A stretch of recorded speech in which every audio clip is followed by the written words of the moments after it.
Hello everyone, আসসালামু আলাইকুম। আশা করি সবাই ভালো আছেন। তো আজকে আমরা একটি নতুন বিষয় নিয়ে আপনাদের সামনে উপস্থিত হয়েছি। তো আজকে আমরা যেই বিষয় নিয়ে কথা বলবো সেই বিষয়টি হচ্ছে, আমরা প্রতিনিয়ত ফেসবুকে স্টোরি অ্যাড করি।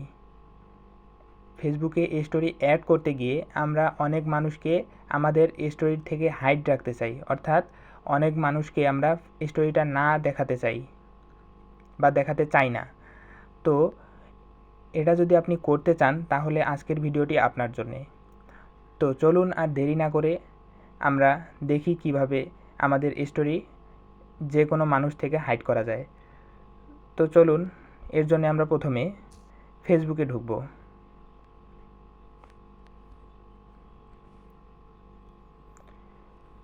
ফেসবুকে আসার পর আমরা যে স্টোরিটি অ্যাড করেছি তার উপরে ঢুকব। এখানে আসার পর থ্রি ডট অপশনে ঢুকব।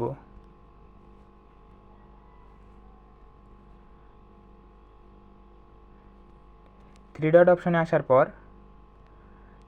জাস্ট নিচে দেখতে পারতেছেন স্টোরি, এডিট স্টোরি সেটিং, এই অপশনে ক্লিক করব। এই অপশনটিতে ক্লিক করার পর সবার প্রথমেই দেখতে পারতেছেন স্টোরি প্রাইভেসি। তো স্টোরি প্রাইভেসিতে আমরা জাস্ট ক্লিক করে দেব। তো স্টোরি প্রাইভেসিতে আসার পর সবার উপরে দেখতে পারতেছেন পাবলিক, তারপরে দেখতে পারতেছেন ফ্রেন্ডস, তারপরে দেখতে পারতেছেন কাস্টম। তো এখানে যদি আপনি পাবলিক করে দেন তাহলে আপনার যে স্টোরিটি ছেড়েছেন সেই স্টোরিটি সবাই দেখতে পারবে, অর্থাৎ আপনার ফ্রেন্ডস যারা আছে, ফ্রেন্ডসের বাইরে যারা আছে সবাই দেখতে পারবে আপনার স্টোরি। আর এখানে যদি ফ্রেন্ড করে দেন শুধু আপনার ফ্রেন্ডরা দেখতে পারবে। আর কাস্টম অপশনে ক্লিক করলে আপনি দেখতে পারবেন কতগুলো ফ্রেন্ডস আছে আপনার। তো সে ফ্রেন্ডগুলোকে আপনি চাইলে যে কোনো ফ্রেন্ডকে, ইন্ডিভিজুয়াল ফ্রেন্ডকে চাইলে হাইড করে দিয়ে, অর্থাৎ জাস্ট তার প্রোফাইলের উপর টিক মার্ক অন করে দিয়ে এখানে নিচে থেকে সেভ করে দিলে সেই ইন্ডিভিজুয়াল মানুষগুলো আপনার স্টোরিটি দেখতে পারবে না।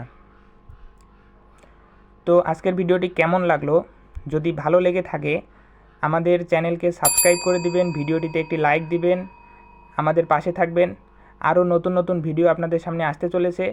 তো আমাদেরকে নতুন নতুন ভিডিও আপলোড করার জন্যে সুযোগ করে দিবেন এবং আমাদের পাশে থাকবেন। ধন্যবাদ।